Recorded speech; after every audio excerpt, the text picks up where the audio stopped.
Hi, hello. Thank you everybody for joining us for our final Hopeful Futures seminar series, seminar in the series entitled Placing Collaboration at the Heart of Climate Work. My name is Zoe Rasbash. I'm Environmental Emergencies Action Researcher here at Watershed. I'm a white woman in my mid-20s wearing a stripy blue, lilac and pink woolly jumper. I have blonde hair scraped back into a bun with big headphones on that make me look a bit like I'm driving a helicopter. And I'll be chairing today's session. I was about to say I'll be driving today's session. I'll be chairing today's session. Before we start, I want to do a little bit of housekeeping and say hello to Naomi and Tom, who are our BSL interpreters with us today in today's session. And we're part of a program called Bristol and Bath Creative R&D, focused on the creative economy in the Southwest, with a focus on embedding and pursuing inclusion, social justice and climate justice to build towards more positive futures. Kind of with the understanding the traditional ways of doing things are not the best way, and with a kind of post-ish COVID context calling for a rethink in how we do things. So this is something we've been trying to investigate more deeply. What does this look like? What does this mean? Which has given rise to the Hopeful Future seminar series. So as I said, this is the final in the seminar series, which has included imagination as a tool of freedom, rethinking structures of the present for a different future, enacting the future now, and relational power, addressing the conditions needed for change. They're all brilliant. They're on Watershed's YouTube channel, so you can check out all of them. And I would check them out because the climate crisis and how we deal with them has obviously cropped up a lot across these discussions, because as this discussion is also framed, it can no longer be relegated to the silo of sustainability over here, but it requires deep work that must be integrated across everything that we do. And I think in the wake of COP26, which even the UK government has touted a disappointment, and Pacific Island nations have called a monumental failure, it's crucial that we do still live in a time of possibility, where traditional silos are breaking down across organizing and policy and industrial spaces, recognizing the need for a deeper collaboration to bring about the level of societal change we need to tackle the climate emergency. So this panel brings together expertise across policy, research, writing, organizing, community building to share learnings from their experience working across sectors and scales. We're asking, how do we develop a shared understanding? How do we bring different groups in? And where should our efforts be focused? And just before we begin the discussion, I want to acknowledge that this conversation will not be shying away from the realities of the crisis that we find ourselves in. This can sometimes feel difficult, but is absolutely necessary part of this work. It's important that we are hopeful for our future, but our optimism doesn't kind of eclipse the very stark realities of where we're at, and the impacts of climate crisis that are already happening. So I just ask that we're all sensitive and respectful as we navigate these difficult conversations. So moving on, with me today are the brilliant Charise Johnson, Daniel Quiggin, Alexis, Frasz, and Zakiya McKenzie. I feel very lucky that they're sharing their very valuable time with us. And I'll be passing to them for a proper introduction to their work and their thoughts in a second. I'll be then asking a few questions, and then we'll finish with questions from the audience. So please do pop your questions in the Q&A function so we can make sure that we get to them. And if you want to introduce yourself in the chat so we know where you're coming from, please do. So thank you, everyone. And without further ado, I'm going to pass over to Charise. Thank you. Hi, everyone. And thanks for having me, Bristol and Bath Creative R&D. My name is Charise. My pronouns are she, her. I am a 30-something-year-old brown-skinned Black and Korean woman with dark curly hair and golden highlights. I have on fabulous brick red lipstick, a gold septum ring, and big clear rimmed eyeglasses. I'm wearing a white t-shirt and a light gray blazer while sitting at my desk next to a window. And behind me are some plants and a white wall containing various horror film photos and art, and a shelf with some books I may or may not have read. A bit of background about me. I'm from the US. My academic background is in environmental science and psychology, and I'm currently the policy and advocacy lead for Julie's Bicycle, a charity organization working at the intersection of arts, culture, and environment. This is a brand new role, so please don't yet ask me what I do there. Prior to Julie's Bicycle, I was a policy advisor in the public policy team at the British Academy, the National Academy for Arts, Humanities, and Social Sciences. In my spare time, I co-lead a creative collective called Solidarity, whose aim is to champion community partnership and collaboration, challenge exclusionary narratives around the environment and the distribution of resources, and accessibly and creatively communicate the urgent need for change. So, without getting into every position I've ever held and every organization I've ever worked at, let's just sum it up to say I am what you might call a generalist, seeing as I usually work on a wide range of issues, both professionally and personally, all related in one way or another to science, environment, and society. And all of the work I've done has contained elements of cross-disciplinary and community collaboration. Collaboration is an important part of my life, whether at work with internal colleagues or with external stakeholders, within my community or alongside other communities. Collaboration is indeed at the heart of all that I do. I owe a lot of this to the fact that I don't like working in complete solitude, and I'm energized by conversations with diverse people, but also because collaboration is truly the only way to solve problems that impact everyone in different ways, such as with climate change. Collaborative partnerships are based on trust, just like any good, solid relationship should be. And as with any relationship, they require work to start and sustain. So this is exactly how I approach them, like we're two mature individuals with shared values who want to get to know each other more and possibly explore something more serious, not a one-night stand. Though of course, if both parties are only looking for a transactional one-off experience, that's fine too, but only if it's agreed upon by both consenting parties and no one ends up getting ghosted. Another thing about relationships is no matter how aligned you think you are, at times they can be frustrating or uncomfortable. It won't always be smooth sailing, but if you both think it's worth it and you really listen to each other's needs without ego or judgment, you will get through the rough parts. So right now, a lot of organizations, artists, academics are thinking about how they can work with communities on issues concerning climate change, for example. I wanted to share with you all some best practices based on my experiences engaging scientists with community groups, which can be applicable to different types of collaborations as well. So first, you might want to consider partnering with an existing community group. This may feel daunting, but there are straightforward steps you can take to learn more about local issues relevant to your research or knowledge base, to see who is already active in these areas and to introduce the offer of a partnership. So you'll want to learn about potential collaboration opportunities and identify what issues you're interested in, list what expertise you can lend to the issue, and research who is working on those issues. Next, you want to explore the collaboration itself. Ask about the history of the group, their goals, what sort of skills they're looking for, or what needs they have. And importantly, you need to be respectful of their beliefs, their history, knowledge, and honestly assess whether you have the time and capacity to participate. And finally, you need to establish guidelines for your partnership. Agree upon roles for both parties and how your roles will support each other. Chart out expected outcomes for each partner's time. Agree upon deadlines and milestones, deliverables, how often to check in. Decide what form of communication works best for staying in touch.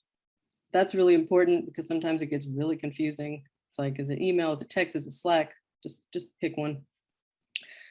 So these tips might have resonated or might have been completely different from what you've done. There's no one way to go about it. This is not like the end all be all. This is just a few things in a short period of time. The most important advice I can give in any case is to address the power dynamics in your relationships. Listen and make sure it's mutually beneficial and not one-sided. If you have any questions for me related to my work, specific experiences with collaborative partnerships, I look forward to answering them later. Thank you.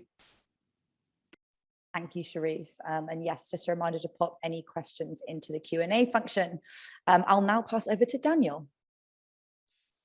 Hi, thanks, Zoe. Yeah, my name's Dr. Daniel Quiggin. I'm a senior research fellow at Chatham House in the Environment and Society programme. I've just got back from COP, had a little break in the lakes. So if I'm looking grey and somewhat under the weather, that's because of a week or more in COP in Glasgow. My background, what do I look like? I'm a white male in my, 38 I think. And I'm sat in a cottage just outside of Stroud. So I've got Cotswold stones behind me, a plant, and I'm sat in my kitchen. So I've got a fridge behind me. I'm afraid, having just got back from COP, I haven't timed my 5 minutes. So I'm going to look to Zoe to wave at me and shout at me when I start to go over time. I think I want to talk to you today a little bit about where I think collaboration has failed in the past, the sorts of impacts climate change is likely to have in the very near future, and what I think we can do probably in the next 5 to 10 years in terms of collaboration in order to minimize the worst impacts of climate change and try and address it. So just a little bit on my background. My background is in physics. I did lots of modeling of low carbon energy systems at the UK level. I started off in activism and community groups. So I founded a CIC solar education project in Bristol many years ago now, probably around 10 years ago, teaching people how to make solar panels by hand as a way to learn about their consumption of energy, which is a key component to addressing climate change. In fact, the energy tree, which is just outside We the Curious, or what used to be at Bristol, the Science Museum, was made by ourselves working with Bristol drugs projects. I suppose just touching upon community groups, I think there is obviously a issue in scaling the impact that community groups can have. And I think I personally found that quite frustrating after many years of working at a grassroots level. And so then moved across, worked for Greenpeace for some time, helping them develop energy scenarios, and then eventually on to switching sides really and working for an investment bank in investments in fossil fuels, the second largest investment bank investing in fossil fuels at the time. I wanted to understand how the other side works, where collaboration with them is and isn't possible, and I helped them set up a pure play renewable portfolio fund many years ago. I then went and worked for Chatham House doing the geopolitics of climate change, took a short break and worked on Brexit policy for the Department for Business, Energy and Industrial Strategy, looking at how energy and climate change could be forged in the Brexit negotiations. And then recently went back across and worked at Chatham House. So I suppose I've got lots of experience of working between different actors within the sector, be that on policy, investment, government, grassroots. I suppose there are tons and tons of barriers as to why that collaboration does and doesn't work. I suppose the biggest one that I think we've all faced is that in addressing climate change, we've very much been focused on supply side technological solutions. And that's inherently, in my view, very slow, not working quick enough. I think from the investment bank side, they look at government policy and they say, well, does that give us a clear enough signal to invest? There's problems around how we've set up the monetary system, discount rates, meaning action is often delayed into the future. I think government doesn't tend to listen to community groups and NGOs when they say, this is what we want, this is what we need for our communities. It tends to be a very much a kind of sort of hand-wavy exercise to say, yes, we've listened, when really they haven't. There's tons and tons of barriers as to why these different actors haven't worked well enough together in the past. The commonality, though, I suppose, is that community groups tend to call for supply-side solutions, whether that's community solar. Governments are interested in continuing the consumption of consumer-based economies, essentially, so don't really want to address the demand side. And investment banks don't really make any money if people don't consume. So why would they obviously want to invest in the supply-side solutions. Those solutions, as I said, aren't going to work, and we can come back to that. In terms of the risks that we face just around the corner, so in the run-up to COP, I produced a climate change risk assessment, looking at the various different impacts of climate change. So just to say a few things on these, we're approaching 1.3 degrees worth of warming globally already. 1.5 was an ambitious target. Really, the key number is 2 degrees, because after 2 degrees, we reach tipping points, Earth system feedback processes, which mean that after 2 degrees, we don't really know what's going to happen, and warming could just keep going up and up and up. The impacts that we assessed under our climate change risk assessment, just to give you a few highlights. COVID lost working hours due to the pandemic. People think of job losses and the lost working hours of COVID as being pretty horrendous. But if we look back at 2019 and ask how many lost working hours due to heat waves globally there were, and then compare that to COVID-19, we're already seeing 50% of lost working hours, job losses through heat waves as compared to COVID-19. So if you think COVID-19 is a crisis, then I think heat waves are already causing a crisis of a similar nature, similar magnitude. By 2040, we expect 3.9 billion people exposed to major heat waves every year. By the 2030s, 400 million people unable to work outside, and very sadly, around 10 million deaths per year due to heat waves. That's only less than 10 years away. To meet global demand, agriculture will need to produce 50% more food, but yields are likely to decline by 30%. That's in relation to 2050. By 2040, the proportion of global agriculture affected by severe drought will be around about 32%. During the 2040s, there's a 50% chance of a synchronous crop failure between the major maize exporting countries of the world. So those are just some of the flavors of the impacts that we're likely to face in the very, very, very near term. The collaboration between actors that we've seen thus far have absolutely failed to avert some of these impacts. I did a little bit of analysis whilst up in Glasgow to look at what current NDCs, how far off they are at starting to affect or avoid some of these impacts. So if we take all the nationally determined contributions, those are the pledges made at COP, and then ask how much more needs to be done over the 2020s, because NDCs look to 2030, what we find is that there would need to be around about 50 to 60 gigatons of CO2 avoided between the best implementation of those NDCs and a 2-degree world, or the minimum viable product to ensure a 2-degree world. So what does 60 gigatons of CO2 look like?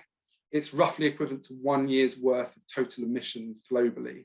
So that means between now and the end of the between now and the end of the 2020s, we will need to see the world reduce its emissions to equivalent of 1 year's worth of CO2. So no emissions whatsoever, nobody consuming anything, no coal factories burning, no nothing. That is completely, almost incomprehensible, an entire year of the world actually doing nothing. I think what we're likely to see in terms of the need for collaboration as we go forward is that the impacts of climate change are going to be so stark over the next 5 to 10 years, whether that's food availability decreasing, food prices going up, mass migration of people, emerging infectious diseases as pests and diseases interact with migrating populations in new ways.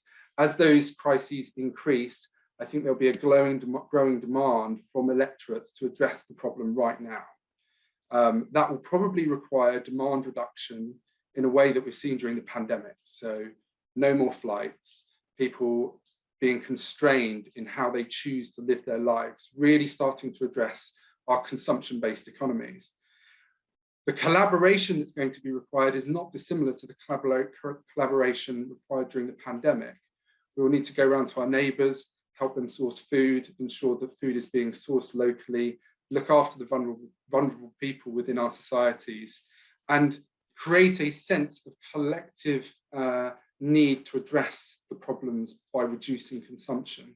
So that will require artists, psychologists, media and comms people to ensure that the message is delivered appropriately, a whole raft of different non-technical, non-supply side specialists to ensure that society can cope with that sort of world. And that is going to be brought about, unfortunately, due to the crisis that is impending and just around the corner. I'll leave it there. Hopefully that's not too doom laden. Thank you, Daniel. I think that was a real whistle-stop tour of some, of the stark realities of where we're at, but with a vision of where we go moving forward. I'm now going to pass over to Zakiya. Hi everyone. Thank you for having me here today. So I am Zakiya McKenzie. I am a light-skinned Black female in my 30s. I have Black rimmed cat eye glasses on and a Black t-shirt with a street scene on it. So it's a scene of a road and it says now, which I thought was a good top to wear today because we need to get rid of this now. My hair is wrapped, so I have a gray head wrap on with Black lines and yellow flowers, and my nails are Black and green, which will lead me into talking about the kind of organizations that I've worked with and why I'm here. So at present, I am a PhD student in literature at the University of Exeter. It has nothing to do with the environment, but because I'm looking at Caribbean communities and their media, I find I'll get a lot of similarities in terms of looking at communities who are kind of left out of the bigger narrative quite often. So that is my day's work. My environmental work nowadays is very much on the creative side. I am a writer and I suppose nowadays seen as a nature writer. I've published a pamphlet. It's called Testimonies on the History of Jamaica, Volume 1, and Rough Trade Books published it. And while it is kind of a look at the history of Jamaica, it actually starts at the time when the IPCC have said is probably the point where our current ecological crisis began. So my writing, while it is kind of a lot of, this is historical fiction, it very much is always in mind thinking about the environment and kind of colonialism and exploitation and extraction, which are some of the same things that we're dealing with today. So I think, when we think about justice, we kind of want everyone to be catered to. And I think right now the world has so much inequality. We're filled with so much inequality that people are in their different corners, in their different silos, and it feels almost impossible for everyone to work together.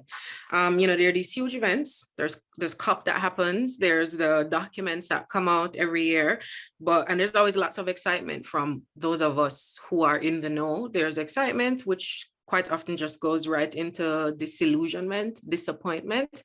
But I would say for a lot of people who I encounter in my daily life, there's actually the biggest thing is disconnect, right? The biggest thing is disconnect, is that people actually, it seems cliquish. You have to be in crowd. It's like, oh, it's Zakiya and her environmental friends. Or it can just seem like it's very big and the discussions seem empty and the people who know are upset. So we get upset that nothing happens. And, we leave feeling that the most vulnerable people still are there to suffer the risk. Now, I say forget all of that for now. And when we take it back to the communities is how I have worked. So we have gone to communities on the grassroots. We get children out, we get families out, we get mothers out. And we spend, and I say we, I'm the green and black, it's now called the Black and Green initiative. I should have explained it before, but it's at the end of my notes. Black and Green. So I started my work in Bristol in advocacy, I think. I had a radio show on a community radio station here called Ujima Radio. It wasn't specifically about the environment, but because it's this type of thing I'm interested in, those topics would always come up. I would always be talking about what was happening, when there were hurricanes in the Caribbean, hurricanes in America, flooding. I would kind of always be talking about the topics that we know are a part of the ecological problem that we have. And through that, the kind of producers at the radio station asked me to be a part of this program called the Black and Green program, the ambassadorship. So myself and another young lady called Jasmine were the first two ambassadors. And really it was our job to take the message of climate change to the communities, but actually it wasn't that at all. It was taking the message of the community to the policymakers, to the people who had the power, who often said our community was either hard to reach or not interested in the environment. We quickly found that that wasn't the case at all. The case was that actually no one had spoken to people, one, with topics that they understood or in a way that they understood. And Charise absolutely touched on some of this. We used to say, get uncomfortable. Our number one thing, the first thing we'd say to people people who wanted to get in community or get work with community, we'd say you have to get uncomfortable, right? We'd often say, you know, a lot of people would come to us because they wanted to engage the Somali community in, you know, some kind of greenie activity.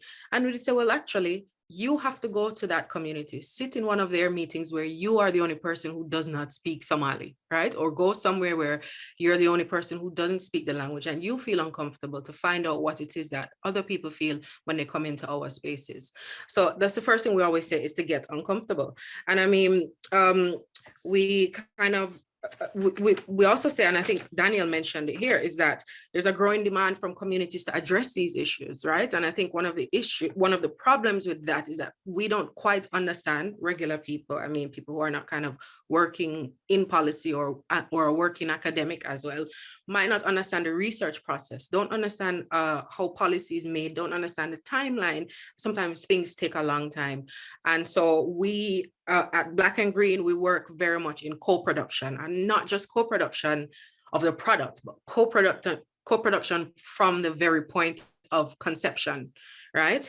The government doesn't listen, as Daniel said, but at the same time, we have people who are acting in between, you know, like myself, people who are in between policymakers and community members who should and can act as bridges both ways, bringing the messages back and front. So we said co-production is the main way that we have worked from the very first point that we're talking about the issues. We get people from communities on board with us so that, one, we understand what's the most important problem for them as well, because while, you know, like air pollution might be really bad in one part of Bristol, it isn't that bad in another part of Bristol. They might be dealing with water issues. So from the moment that we are beginning to even think about what are the topics that we want to discuss, we actually say that, take it back to the community groups. And Charise actually said what we say too is that you find groups that are already working, find people who are already working and try to go to them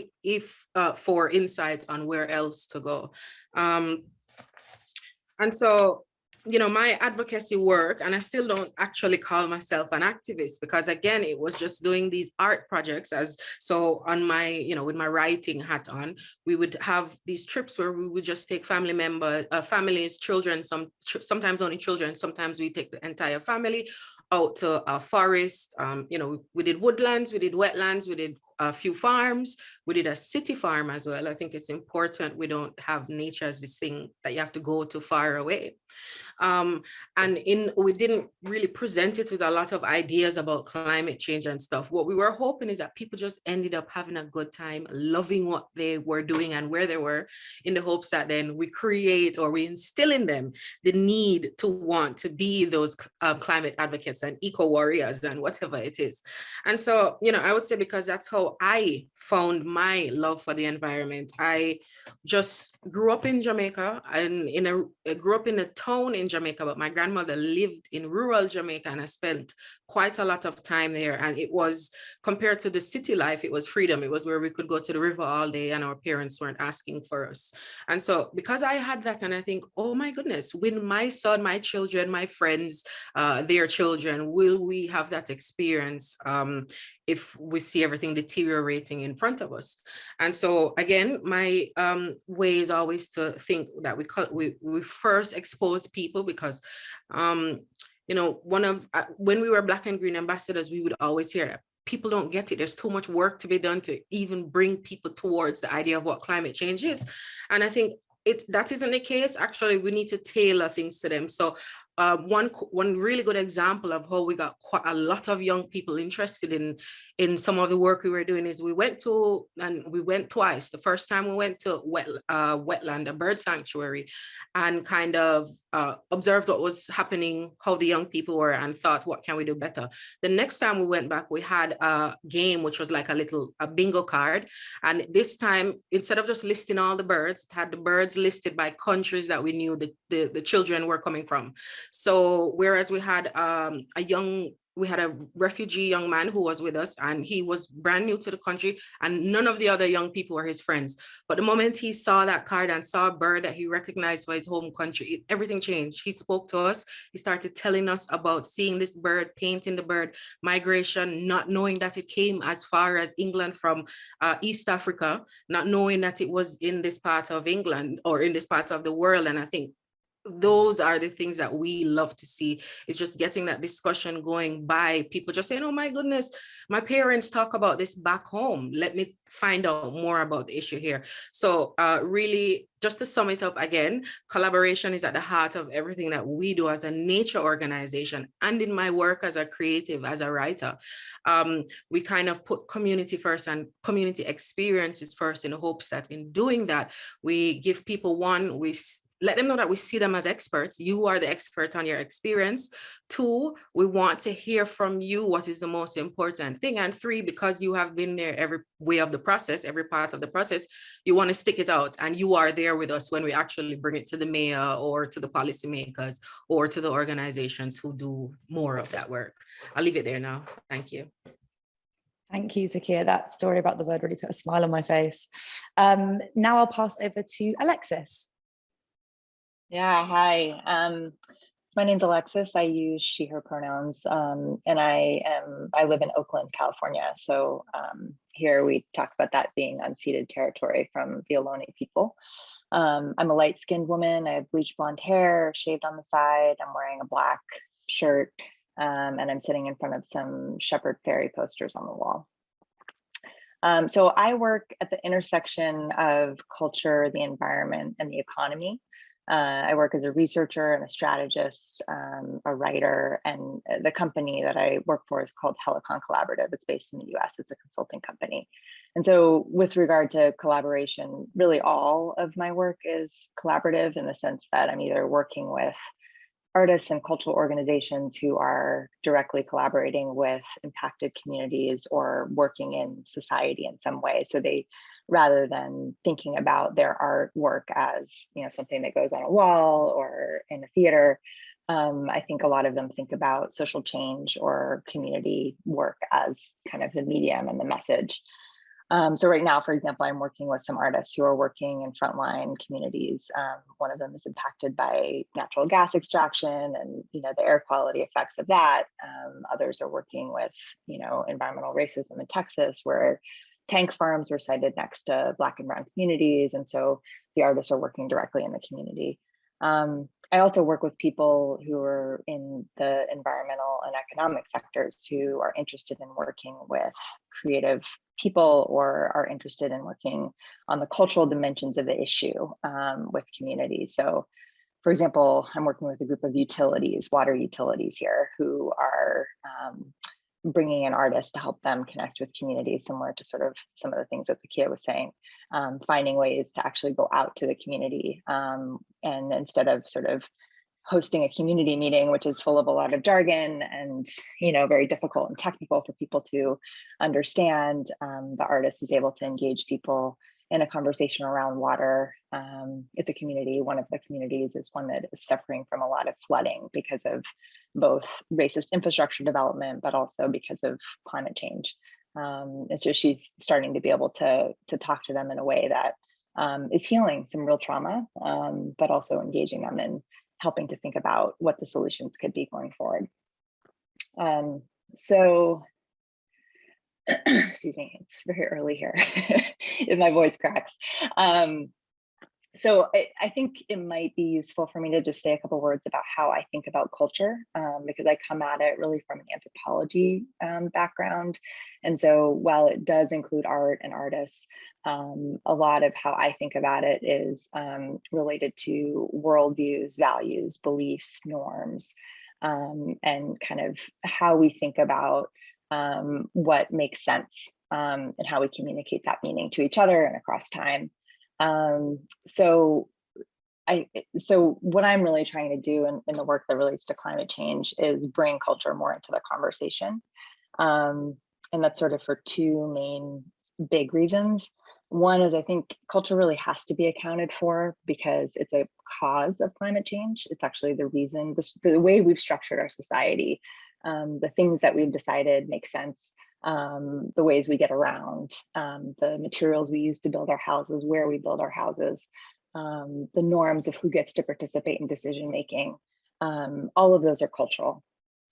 And so if we're trying to change those things, we have to understand it's not just a matter of writing up a new process or inventing a new material, that all of those things have sort of cultural implications. Why we don't live in adobe houses anymore. That would feel strange to people. And to acknowledge that is actually an important thing, or it will become a barrier to change. So I think, Daniel was talking a bit about COVID as a kind of maybe precursor of some of the things that we're going to be dealing with, or already are dealing with climate change. And I think with COVID, we saw that the biggest barrier to change in the end to the solution was not actually whether or not we could come up with a vaccine, right?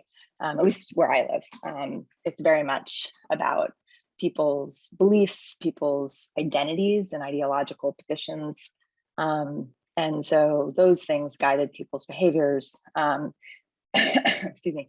And now the cultural norms that are actually embedded in some of our political systems and economic systems, thinking about things like trade laws and patent laws, the power dynamics between countries. Those are the things that are actually influencing whether or not we can recover from this in the best way. So the first is that I think we need to account for it because it's both a cause and a potential barrier if we don't. I'm not usually talking so much at 6:30 in the morning.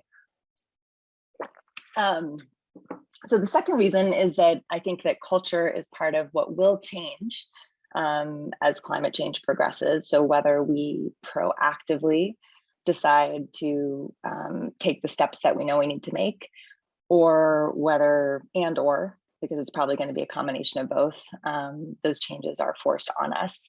It's going to change our culture. It's going to change how we get around, what we eat, and that's likely to be quite disorienting and challenging in a lot of ways. It may also be quite beautiful in other ways. If we are forced to work less and travel less, I think some of us saw this with COVID, where there was actually a real silver lining to that, and there are some things that we don't want to go back to. So I'm not trying to say it will all be bad, but it will be significant. And so I think that culture, and this is where I get to the hopeful part of the hopeful future, culture is a part of what has always enabled us to adapt to change throughout time. And so I think that the integration, and here again, I don't just mean the arts, although that can be a tool, but I think that really becoming conscious as a community and as a society about the cultural dimensions of the changes that we're making. So having conversations as a local community or as a global community about things like, what are the underlying values that are going to inform how we deal with community migration from places that we call home. I heard a quote by Nancy Pelosi at the climate summit saying, well, we have to beef up our military because there's going to be migrants trying to get into the US, basically. That's one way. There's a certain set of kind of assumed cultural values underpinning that. We don't have to do it that way. So I think that having those, sort of highlighting the dominant set of values that's underpinning that, and then entering into a different kind of conversation is really key. And the fact is that people in power often assume their value set is the value set that is carried by others. And if you had different people in the room, a different conversation would happen there. How are we going to adapt to new diets and new living arrangements? Maybe having more people in our houses, having tighter knit communities, and having to rely more, as Daniel was saying, on mutual aid and each other more than being able to get what we need from Amazon or something outside. What are our cities going to feel like without cars? Or what's going to be made possible as a result of that, and also made difficult as a result of that. And then this is a big one, and a lot of where I'm headed recently is around more around the culture of our economy. And a lot of what I've read and heard is that we're actually going to have to, there's going to be a lot of work to do. So it's not like we're going to be sitting around watching TV, but in terms of paid labor, we may actually be working less. We may need to work less. And how do we find meaning in a world where so much of many people's lives right now, at least in the industrialized world, is centered around what they do for paid work. And so I think those are some really interesting conversations. And in the US, just on that last point, there's the conversation around guaranteed income right now that I've been involved in.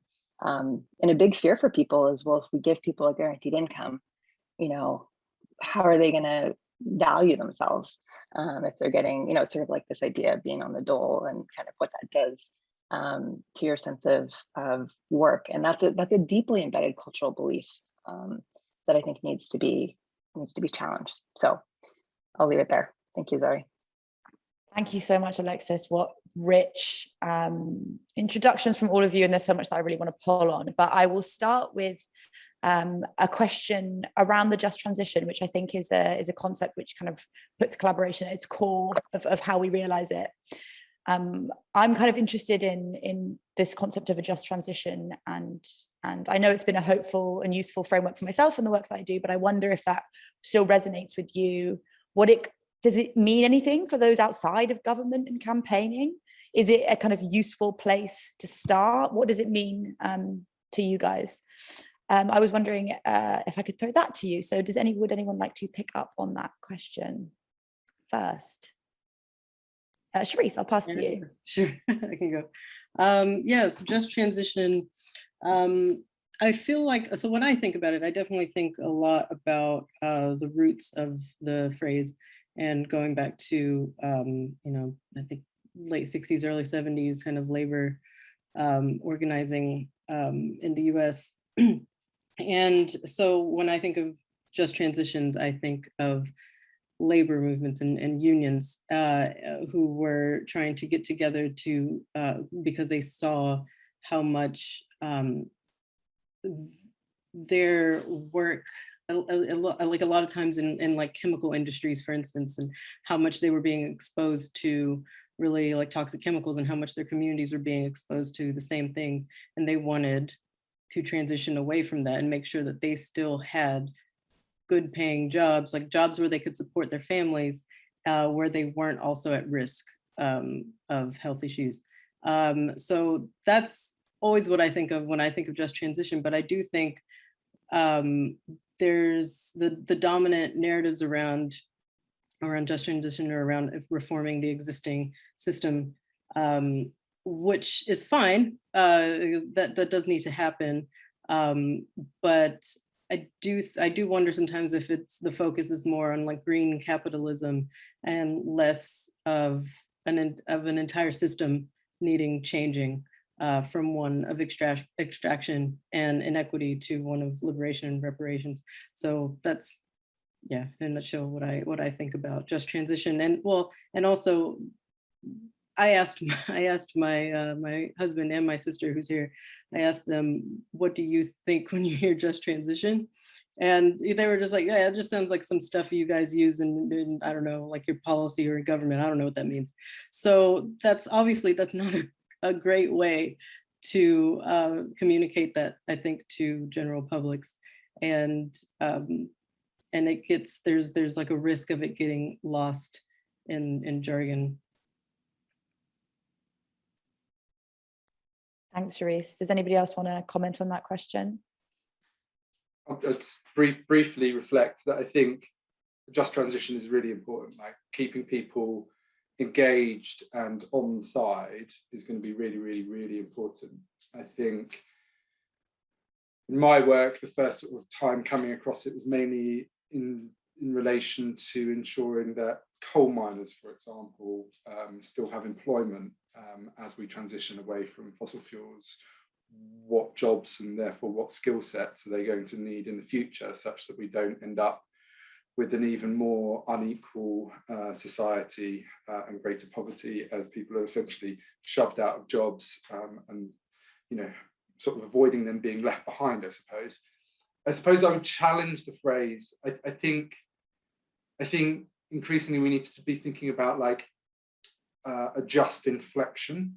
I think we're going to come to a point where the climate crisis is so severe and the impacts so large on so many people that we really need to think about it in terms of loss and damage, which was talked about a lot at COP, and climate finance for adaptation, because the impacts are going to hit the most vulnerable first.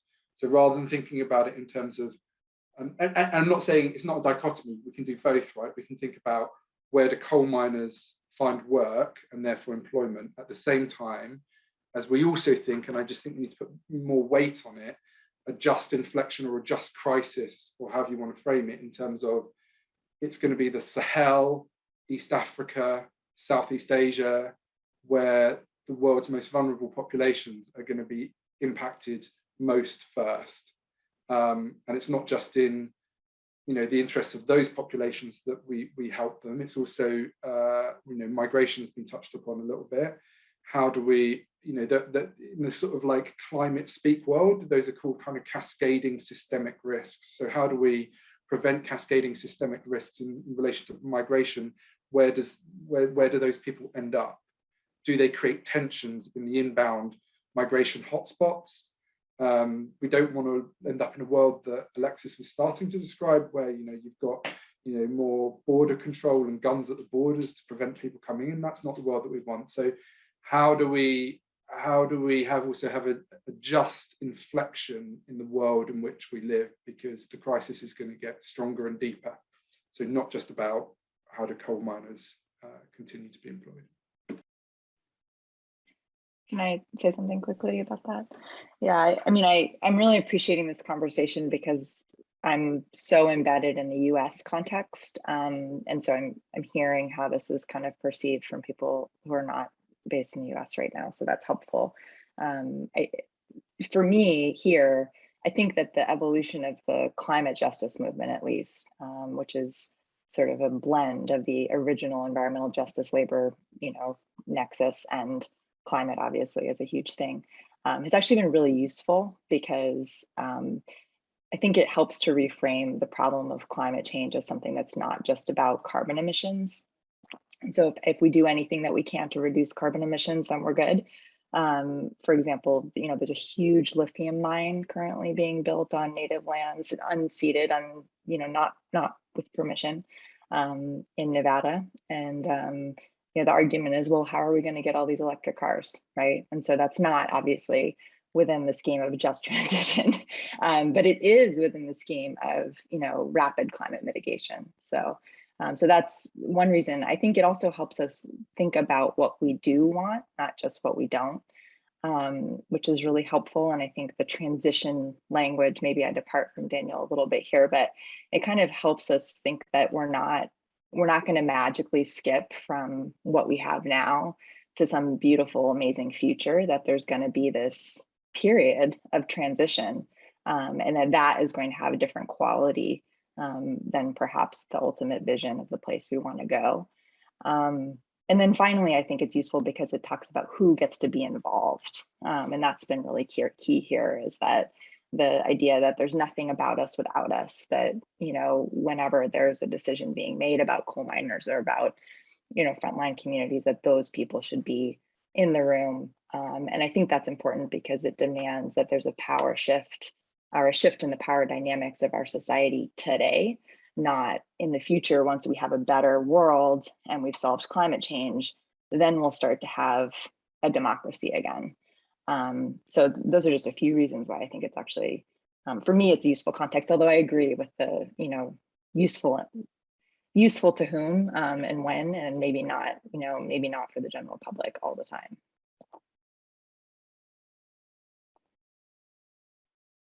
Zakiya, did you have any thoughts on this question?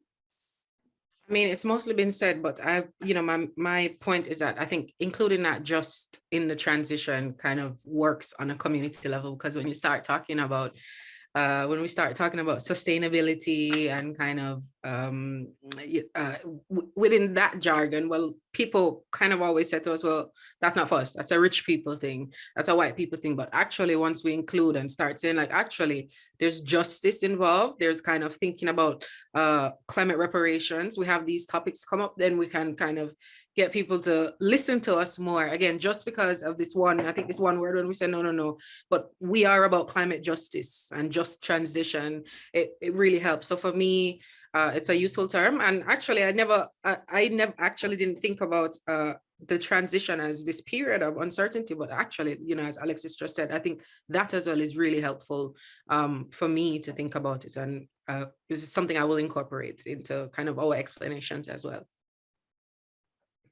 Thank you. I just a reminder to our audience to please pop any questions in the Q&A function. And I'm actually just going to kind of jump directly on there from what Zakiya was saying around language. And it was interesting that we all kind of had different responses to what a just transition means. And I think it was interesting what Zakiya was saying about the words justice bringing communities on board, but often those are the exact same words that create barriers for those community groups to kind of have more systemic change. And so I kind of wonder how you guys speak about the climate crisis. Is it important that we have a shared lexicon for this work? How do we talk about it? And how does kind of language help and hinder this work when it comes to relationship building? I'll just jump in again. So we definitely, especially when we're dealing with kind of young people, we don't go in jargon heavy. We kind of explain everything, not only actually just we community groups, we're going with the idea that we're starting from the very beginning when we have a group. So we actually don't include a lot of the jargon to begin with. The other thing I didn't mention before is that in collaborating and working with community groups, these, for them to be useful, they have to be sustained. We do not believe in a one-time thing. So we try to work with the same groups of, you know, we had a girls group, we'd go out every few weeks. So we try to work with the same groups over and over again so that we're building. So that's on the first meeting, you're not even going to hear the words climate change and ecological crisis. You're just not even going to hear that. Maybe by the 5th session, and we have we've had sessions inside just community at the community centers, but also these very active ones where we're out just having fun in the day. When we have these sessions where we're in the community center talking to people, we will introduce the language probably after lunch, after the second part of the day. We'll introduce the language and ask people to respond to it in many ways, but quite often we do not put it as the first thing in those first meetings. And I think, again, it's this, Jazz and I are two Black women going into Black communities to do this, but at the same time, we come with we're two kind of educated academic type people, so we already come with this privilege that a lot of people in the community do not have, right? So we never take it for granted. We always start from the beginning. And again, I think it's going back to basics. We actually say to you teach us about your community environment, you teach us. We're not here to actually hear from you to begin with. The first sessions are straight up about listening and hearing, and then usually we have some trust that's built up, or allowing people to do what they want. So this is why we learned very quickly that on this first trip, when we send you out to the bird center, we're not giving you a list of birds to go and find, because actually do what you want, enjoy it. We're going to bring you back a second time possibly, and then we start to go to the topics that we need. And that is a problem, because policymakers and people who are on the clock don't have time for that step. Right? Researchers don't really have time for that very first step of getting to know people. And I know this from my academic life, working as an academic researcher. As a community researcher, we definitely start from co-production. So the people are in the room from the very beginning. Yeah, I just want to follow up.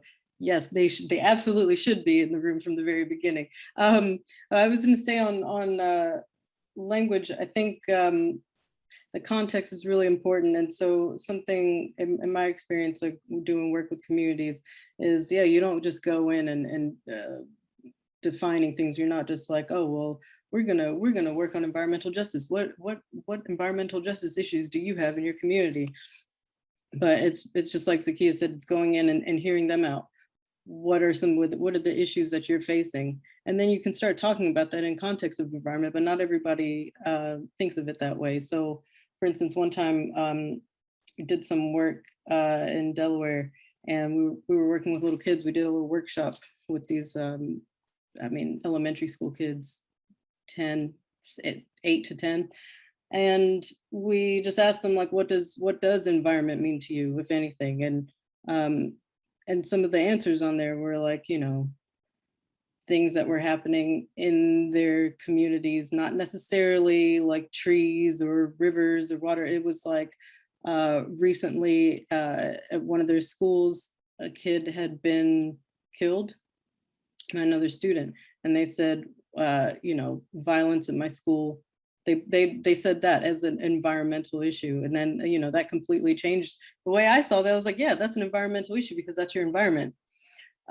So you have to understand how it is people see that. And just like Zakiya was saying, you said you didn't consider yourself an activist, or you didn't consider yourself an environmentalist. That's very much the experience of a lot of people, right? Who are left out of certain conversations. Is not that we're not, by definition, environmentalists. It's just that that's not what we call ourselves, or that's not what they call themselves, because the term, the term is so loaded anyway. It's usually seen as something far away, or something that middle-class white people do, or when we just kind of are living our lives. We're just living our lives doing things, and we don't, like something that's said a lot, and then I'll stop, but something I'm seeing a lot more of is people talking about how, their moms and their grandmoms and their aunties and everyone just they're environmentalists because they've always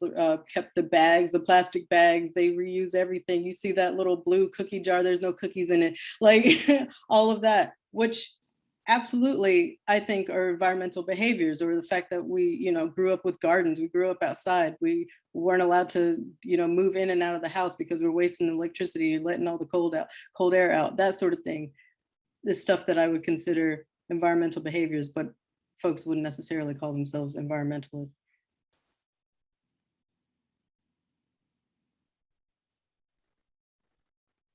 Yeah, I would say that I think there's a over reliance on the word in our Judeo-Christian Western culture, and an assumption that we can't work together unless we first have the framework to do it. And I would agree with everything that you both said, and that what I've seen is that actually the work is more important than the language. And if you have a common purpose and a common context where people actually care about what happens, you can do amazing things without having necessarily a shared language. And the language may evolve and emerge through that context. But just a quick example is that there's a group out here in California called the Asian Pacific Environmental Network.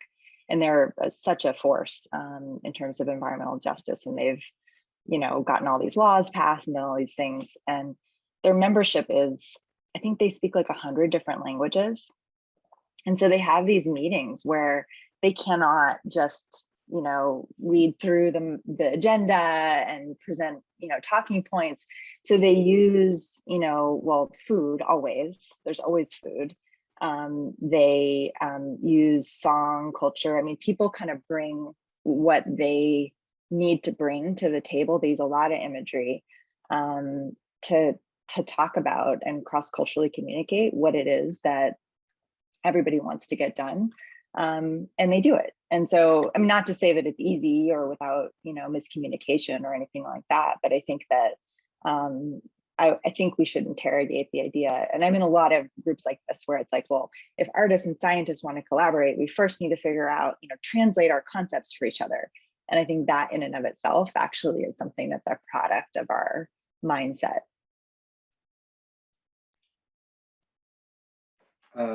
I find it a really difficult question. I think for many years there's been a kind of an increasingly, or at least what I experience is an increasing language of like hopefulness that climate change can be addressed, can be solved. And I suppose I'm sat in a slightly weird position where I have a science background, I work in a policy world, I'm trying to translate the climate science for policymakers, and worked very in a very collaborative fashion with psychologists, policymakers, scientists, to try and work out how you communicate climate risk, climate impacts now in the most robust way you possibly can. And I think for me, I feel like there's an impending, really calamitous set of events around the corner. And I feel like screaming a lot of the time. I feel like my language, I want people to understand the size of the impacts and the pressures that that's going to create on society. I suppose as a way of talking about climate change in a fearful way to like galvanize action. But lots of the people around me often talk about needing to constantly build momentum, build ambition, build hope. And so I find the language, how do you present this stuff?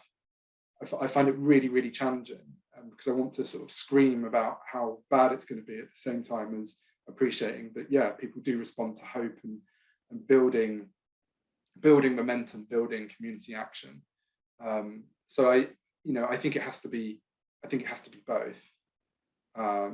But I do think that increasingly we need to prepare ourselves for the language that we may need to use in 5-10 years time, where we are really in such a crisis that people, ultimately there could be a fragmenting of society, definitely global society, if not UK society. And what language do we use then in order to hold people together whilst still trying to avert the worst impacts of climate change?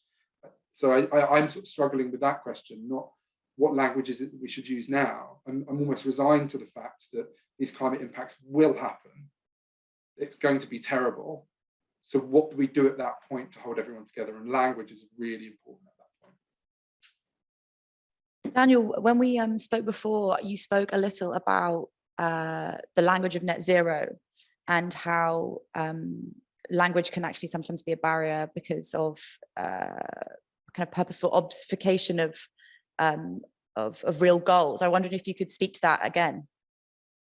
Yeah, sure. I'll do a little bit because I don't want to dominate the conversation, but I suppose, previously we had an 80%, what was legislated for in the UK was an 80% reduction by 2050.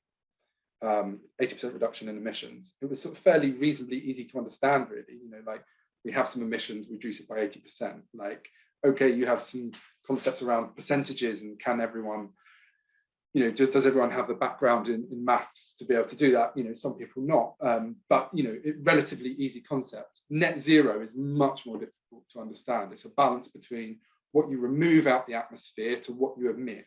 And then you have to have conversations around what are residual emissions? Which sectors do those residual emissions include? Like what is the balance between traditional decarbonisation and offsetting through removal of CO2 through the atmosphere?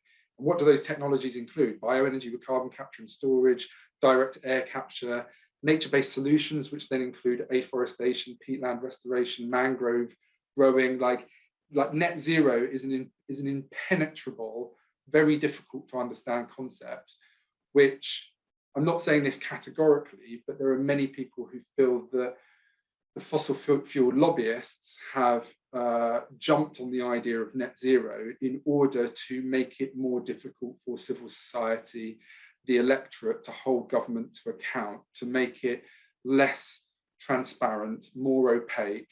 And I think, you saw language at COP around, Boris Johnson saying it, 90% of the world's economy is now covered by net zero.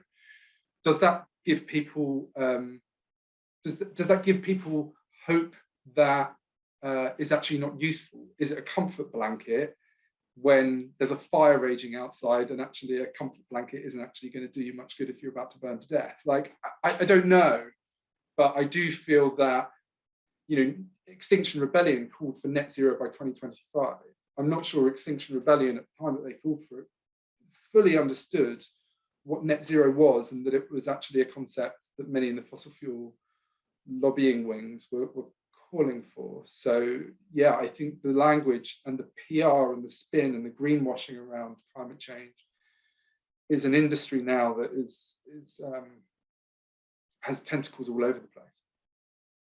Thanks, Daniel.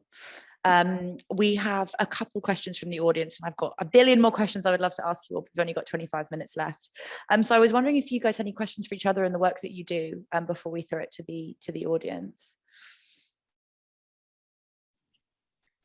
I have some questions. Well, some of them actually already have been answered a bit, but let me just throw them out there. For Zakiya.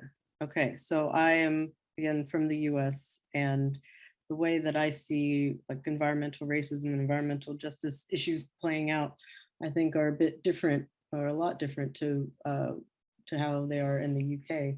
And so I was going to ask you,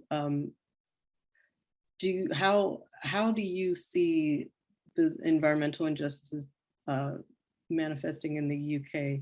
And do you think that the fact that a lot of the conversations around it that are based in US research and experiences are an issue for how things are handled here? Yeah, I think definitely just kind of issues about people of color, a lot of it comes from the US to begin with. And that's probably because England, from my experience, and I spent 3 years in America as well, so I don't have a big knowledge base. So I spent 4 years in America, and also lived in Jamaica, which is a majority Black country, so very different from both of them. So I think I can compare in a little way. So I find that here, until very recently, actually, until possibly last year, I would say, and actually we've had the Tony Sowell report saying that institutional racism does not exist in this country. So unfortunately, because it isn't even accepted as a real thing, I find the discussions around it very, very hard. Now, honestly, I've got a lot more work done speaking along class lines, which actually I think is probably more important nowadays. Honestly, I think it's more important for us to organize around class lines against the climate crisis. But on the other side of it, in fact, and it's why I have an interest in the built environment, because the environmental racism is straight up. You see it in the built environment every day. We see it in where people live, of course. We see it in the fact that I'm in Bristol. I don't think I said earlier, but there's a community called Lawrence Hill, which now has the highest concentration of Black people in Bristol, and these are new immigrants because they're Somali people, and quite a lot of them are refugees as well. This location of Lawrence Hill is 8 minutes on the train away from Clifton, which is the richest part of the city. There's something like 9 years of life expectancy difference between somewhere that's 8 minutes on the train, right? The air quality in Lawrence Hill is the worst in the city. These are not people that own that many cars, right? And in fact, they might own a lot of hybrid cars because it's people that work quite a lot as drivers. So they're not creating the issue, but are dealing with it a lot. And because people have to deal with their everyday issues of feeding their family, of course, that's not their major concern. It's not the major concern. It's not that they might have 8 years less than people that live in Clifton. Now, I think for me, that's where the biggest examples are, is that where we live and how we are living, it actually renders people not being able to take care of the wider issues. And again, I think this is a class thing as well. But in this country, I think the biggest thing is that it's just not even seen as a real issue. It's not even seen as a real issue. And whereas people in America, there's a kind of an outdoor culture that everyone is involved in certain ways. Here, it doesn't exist in the same way. Like, until I became writer in residence for the Forestry Commission, I'd never been to the north because I don't drive, right? So I'd never been into any of these forests. And actually, I wouldn't go by myself or with like my boyfriend or my friends. I just wouldn't feel comfortable. I felt comfortable because I had hosts who were from the organization that runs the forest. So even that is like, did I even get a full experience of the forest? Because I wasn't there on my own, I didn't go and experience it as just myself. And so I think that's, again, now I don't know if that is so much environmental racism or just how people are living their lives every day. And I suppose that was the impetus for saying, actually, we're going to start bringing all you people out and we're going to go into these places and block up the places, right? We used to bring people out, and it would be very weird because you're not used to seeing 25 young kids in Nikes and Jordans and hoodies, like running around with the trees. I think it was very off-putting for a lot of the people sometimes who would be in the spaces. And of course, children are loud, and you go to a bird sanctuary, people who go to bird sanctuary want you to be quiet and they want to watch the birds. So I think there are ways where the cultural shifts are quite often, to me, the parts that are hard, not for us, not for us and our community, but for the barriers in between people who possibly are the gatekeepers, right? We know who the gatekeepers of the environmental movement and the gatekeepers of kind of the environment itself are. And so the environmental racism for me is that we don't own land either. Like, we don't own it. And I mean, it's a much newer population than the Black population in America, in terms of most of the people here are here after the 50s, after the Second War, right? So it's a much newer population. We don't have ownership. And actually the state itself does not recognize racism as a thing that exists. So I think that's, that a part of the answer is that it just doesn't even recognize, it doesn't institutionally exist here officially.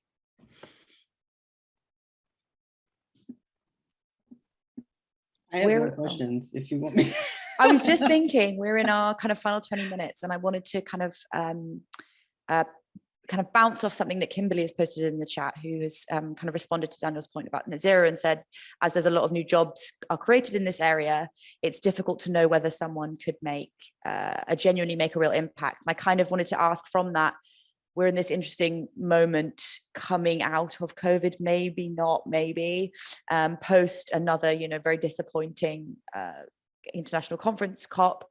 And I kind of wanted to ask, where will you be spending your kind of energies, and where would you advise people to be pushing or collaborating for a kind of deeper, more sustainable future? Just quickly, I think a lot of our collaborations have to be with the Global South now, with people working in the Global South, working on, in the very same way, finding people who are already working on the issues. And right now, a lot of my collaborations are seeking people back in Jamaica who are already working on climate change and climate justice.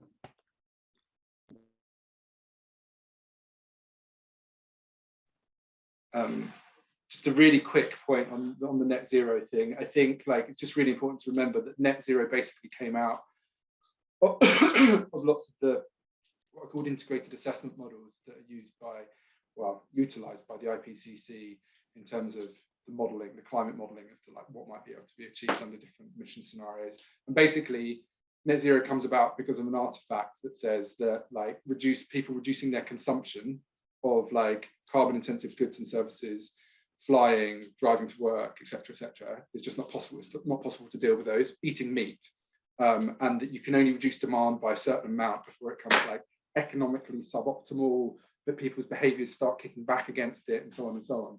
And so net zero comes about as an artifact of that, and saying, okay, we can only reduce demand by this much, therefore we've got this gap, so we're going to fill it by sucking CO2 out the atmosphere.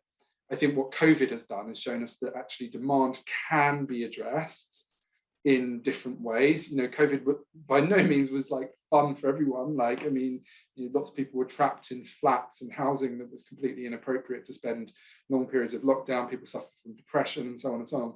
But I think we also did see some interesting things around demand, which was people are willing to accept periods, at least, where demand is a lot less than it otherwise would be. And let's remember, climate change is essentially a problem from Western countries consuming too much. It's a consumption problem.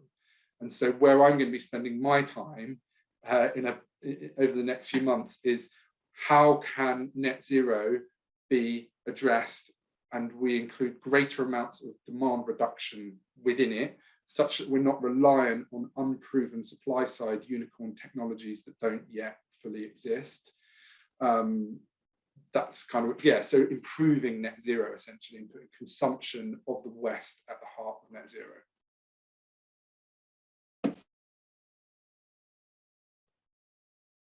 Thank you, Daniel. Alexis, Charise, do you guys have any thoughts on where you'll be spending your energies? Is it revolution? Is it reformation?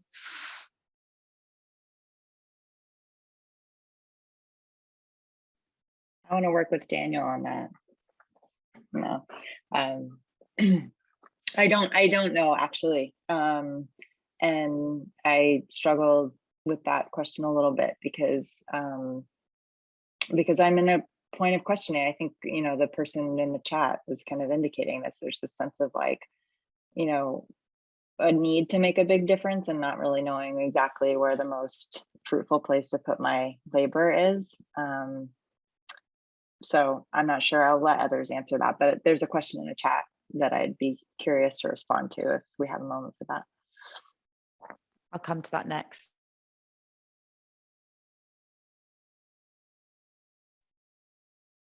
Charise? Oh, right. So what am I going to do?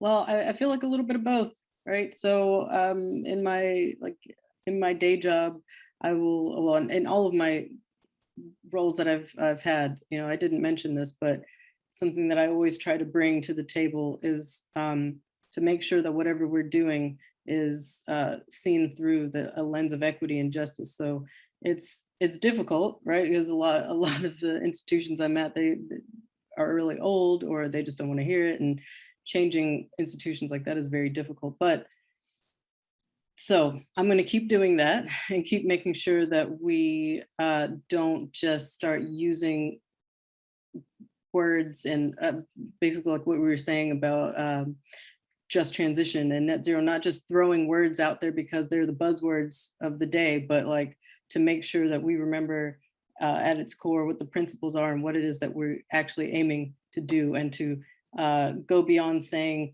we're going to include community voices and we're going to amplify, but to actually deliberately doing those things and to building relationships with people that aren't just transactional, and making space to have other people's voices heard and lifted up and put into actually embedded into policies. And that's part of what my question was going to be for Daniel about roadblocks and getting community recommendations actually embedded into national policy, but we could talk about that another time.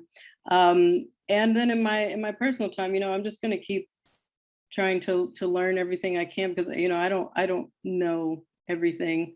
What I always like to tell people is that, you know, I was born into these same systems that you know that we're all a part of, and so a lot of it's kind of been ingrained in me as well. So I am unlearning a lot of things as well, and from the science world, and a lot of the things that you learn there aren't really conducive to doing research in communities on changing things to being more equitable and just. So I'm going to keep doing that, keep learning, unlearning, and sharing my knowledge as I go, because knowledge is not meant to be hoarded, right? There's no good if you're just keeping it all to yourself. So I'll just be sharing things as I go and building community among my my actual physical community and the ones that I feel I'm a part of. Thank you, Charise. We've got a question from Sarah Lucas in the chat, which I'll pass for Alexis to answer. And then Charise, maybe you can ask Daniel that as your question as a closing question, and then we'll close at past. So the question from Sarah Lucas in the chat is keeping people engaged and on side. Do the panel have any tips on how to do this on a micro level with friends and family in a non-patronizing manner? Alexis, was this the question you were referring to? Actually, it wasn't, but I did pop an answer to that in the chat. I can repeat it, but it's that there, you know, there's a lot of actually really robust and scientifically validated research on that, which doesn't, it's sort of intuitive if you actually think it through, but it's what we've been saying: ask questions, you know, engage people around things that they care about. So I dropped a link there, but I was actually referring to the other question. I've just seen it, yes. Yeah. It would be nice to know a bit more about the political economy of climate change, any angle that the panel feels is pressing, e.g. regulatory or legal, in which the scope of collaboration with general public is limited. Alexis, please.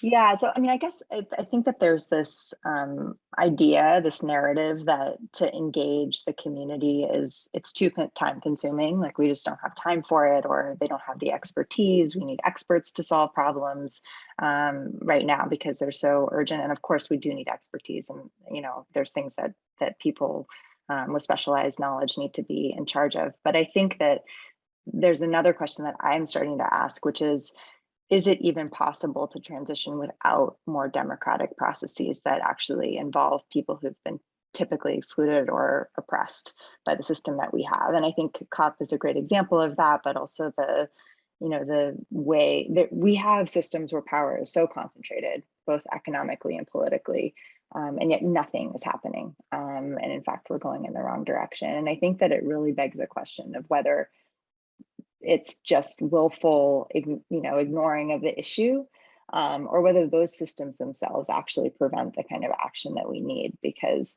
they are set up to maintain the system as it is. They are not set up to have radical change, which is what we need. So I would just, I don't know if that really answers the question, and maybe somebody else on the panel has a better sense of the specifics where we need to bring collaboration with the general public more into it. But I would say everywhere, and to the point that Charise was making, I think there's been examples of, like, for example, I know there was a citizens climate assembly in Paris that came up with some really great ideas, including banning new airports, corporate dividend taxes. And, when that went to Macron, those things were excised out, and the things that were maintained as recommendations were things that didn't challenge as much the people with power and the structures of the status quo. So I think, to me, there's a real question of, like, there's been an assumption in the climate movement that it's the people and the will of the people, that we haven't convinced enough people that this matters. And I think there's a real question about whether, now that we're seeing majorities of people wanting action, whether that's actually the true barrier to change. Thank you, Alexis. I wonder if any of you have any more thoughts on those kind of tensions between the urgency of the climate crisis and what feels like needs to be slower work, like community building and democratic participation, but actually maybe isn't slow work, but a necessary part of this fight. And if not, then we'll move on. Charise, your question. No, I can say, cool. on speed, on the pace of things, the